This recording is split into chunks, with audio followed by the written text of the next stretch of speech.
Welcome to Sense of Style. I'm Stuart. 8 fragrances for the cool, composed man.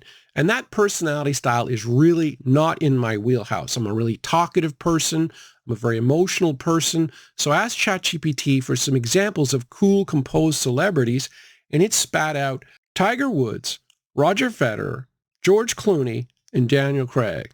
And I thought, okay, what about their headspaces? What kind of fragrances would they wear? And particularly, I was thinking about people like Tiger Woods. You know, very cool, composed person. The pressure on those guys are unbelievable, making major putts for, tens, hundreds of thousands of dollars. What kind of fragrances would Tiger Woods wear? Or Roger Federer on a big serve? What kind of aesthetic and style represents them? That's what I'm talking about today. Let's get to it.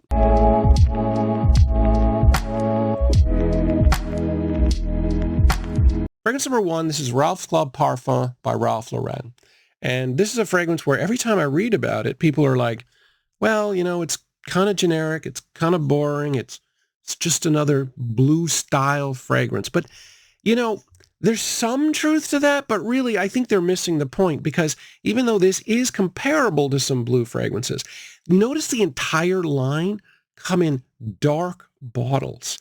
They're in black bottles, and they're in black bottles for a reason, because it's a woody aromatic line that comes across as blue, but the key to this line is the earthiness. It is patchouli. The patchouli is a little bit more elevated in this particular line than in a typical blue fragrance, if a blue fragrance even has patchouli, and that's what you're going for here. This is a blue fragrance with darker facets. So it opens with apple and grapefruit, but unlike a lot of blue fragrances that have a little bit of a fruity feel, that's toned down a bit. So it's more grapefruit than apple. There's not a whole lot of sweetness in this fragrance. It's darker and a little bit more mature, a little cooler. But it's the aromatic notes that really are different. It's a darker aromatic. There's lavender, sage, and geranium, but that patchouli really kicks in. A couple of woody notes in the base to go along with the patchouli woodiness. It's a darker fragrance line, a darker blue fragrance line, and that's why it's in a black bottle. Fragrance number 2, this is Honor Man by Amouage. And this is kind of the stepchild, the forgotten child, if you will, of the Amouage line, mainly because the style, it's very woody fragrance. It's not super in fashion, but woody fragrances are fantastic when you're trying to be cool and composed. That's one of the reasons why woody fragrances work really well at the office. The office, it's a professional environment where you're meant to keep tabs on your emotions. You don't want people flying off the handle when there's a lot of people working on a project. So woody fragrances really work if you're trying to be cool. And this isn't just a woody fragrance. There's more to it than this. The spiciness in this fragrance, oh my God. So it's a woody, spicy, heavy on the spices, pink pepper and black pepper. And I'm talking more, there's cardamom in it, but I'm talking more about fresh spicy. So you got the fresh spicy, you've got cedar and vetiver in the base. It's quite a woody fragrance. There's a little bit of incense, but it's the spiciness that makes this thing kind of special.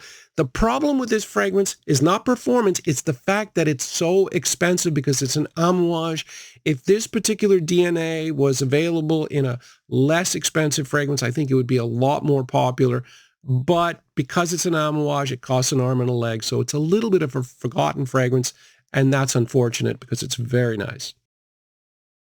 Fragrance number 3, this is YSL EDP. And this is the fragrance that a lot of people think makes the Ralph's Club line redundant, and particularly the Ralph's Club Parfum. To be honest, when I first tried Ralph's Club Parfum, it really did remind me of this, and I thought, that's interesting. And then I put them on side by side, and boy, oh boy, is there a difference. Now, normally, I would never think of this as a sweet fragrance, but if you put this on one hand and Ralph's Club Parfum on the other, this feels sweet because there's tonka and amberwood in it. I mean, it's a blue fragrance, right? So, I'm not talking about, like a dripping with vanilla kind of thing, but definitely you notice the sweetness, and then it transfers over into the apple note. So it's a fruity apple in this and some sweetness. And then you see what the patchouli does to the Ralph's Club line. It makes it darker. a little bit more masculine and a little bit more mature. The sage note in this does keep it grounded and keep it a little bit dark. There is a juniper note here as well, which gives it a little bit of a balsamic kick. So this is still a very mature fragrance. And then this also has ginger. That's another difference with the Ralph's Club line. This is definitely a cool fragrance, probably a little bit more youthful than the Ralph's Club fragrance because of that patchouli, because of that darkness. I really think this fragrance taught me an awful lot about the Ralph's Club line and how good a line it is specifically for mature men. Fragrance number 4, this is Beau de Jour by Tom Ford. And when you're thinking about somebody that's cool and composed, you're definitely thinking about freshness. And this is a fresh barbershop. Not all barbershops are equally fresh. Something like Dracar Noir or even Maison Margiela's At the Barber. You definitely get a lot more sweetness than you do in this, which is a fresh, more herbal and more green version of barbershop. So you do get the lavender and the oak moss here. To me, anyway, those are the two key requirements for a barbershop. But you get it backed up with a lot of herbal notes, fresh herbal notes. So rosemary and mint would keep it really, really fresh. Then you put it all together and you got a fresher, greener version, which I do think is more cool, more composed. I think it's a little bit better to be worn in warm weather. And I can definitely think of Roger Federer going for a big serve, wearing something classy and calm and composed like Beau de Jour. And I'm telling you, this thing is so strong, people in the front row will be able to smell them. Fragrance number 5 is Dolce & Gabbana, The One Gentleman. And I always give major credit to this fragrance because I love the way it balances being cool and composed and gentlemanly with being modern, because this is a vanilla fragrance and it is very modern and it is very sweet. But man, oh man, the guy who made this knew exactly what they were doing. They added a fresh, spicy black pepper and a fresh, spicy lavender to compensate for the sweetness of the vanilla. It's still there. And there's also cardamom, which is more warm spicy, but the fresh spicy gives it a gentlemanly air to it. The fragrance itself is really, really nice. So if you want vanilla, if you're a young guy and you still want to be gentlemanly, but you want to smell like everybody else and get the vanilla, this is a fantastic fragrance. The only problem I have with this is the fact that it's Dolce & Gabbana. It's a little bit pricier than other fragrances, and this will give you your 4 hours in terms of longevity. I would like a little bit more from Dolce & Gabbana when it comes to performance. It's going to be interesting to see if they've fixed that with the new Devotion fragrance that they've just released. Fragrance number 6 might be the ultimate in cool and composed fragrances on the market. This is Afnan's Supremacy in Heaven, and it is a clone of Silver Mountain Water by Creed. And if you just look at the imagery of Silver Mountain Water, the mountain is meant to be the Alps. It's meant to be very fresh and cool. You're in the mountains. I can't imagine a more cooler environment than that. And this is this is my best clone of Silver Mountain Water, and I love that DNA. But man, you just spray it on and it has a cooling element. The key to this is they discovered that musk and tea in the right amounts lead to a soothing, cooling feel. And this fragrance does it really, really well. There's also a little bit of black currant that give it a fruity vibe.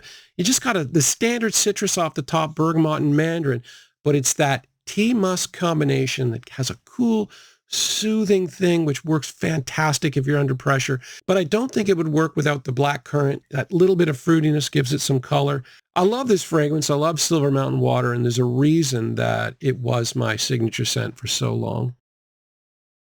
Fragrance number 7, this is Narcisco Rodriguez for Him. And this fragrance, people regularly say, smells like wet pavement. And if you're looking for imagery, it's not exactly a Swiss Alps stream, but it is still actually a cooling imagery. Because if you think of pavement, I always think of like a summer day, in New York City, stinking hot. All of a sudden the rain comes down, the steam comes off the pavement, Everything is cooler after a rain in the city. This does smell like it. How they managed to do that, I don't know. I don't even know if it was their intention. So the freshness comes from the violet leaf. The earthiness, the pavement comes from the musk and the patchouli. And this is actually a really pleasant fragrance. It doesn't sound pleasant until you get it on your skin, and then you realize it really does work. Again, woody, quite cool, very nice fragrance, especially for this particular topic.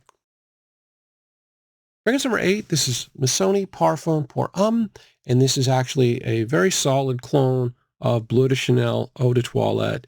And boy, oh boy, does that really suit this particular topic, because if you're talking about being cool, blue really works, and a high quality blue fragrance works as well. And this is a very good clone. It's not perfect, but it's certainly close. It picks up the ginger. It picks up the woods. There's a nice grapefruit note in here. They use lavender instead of some of the other notes, but it still comes off smelling very much like Bleu de Chanel.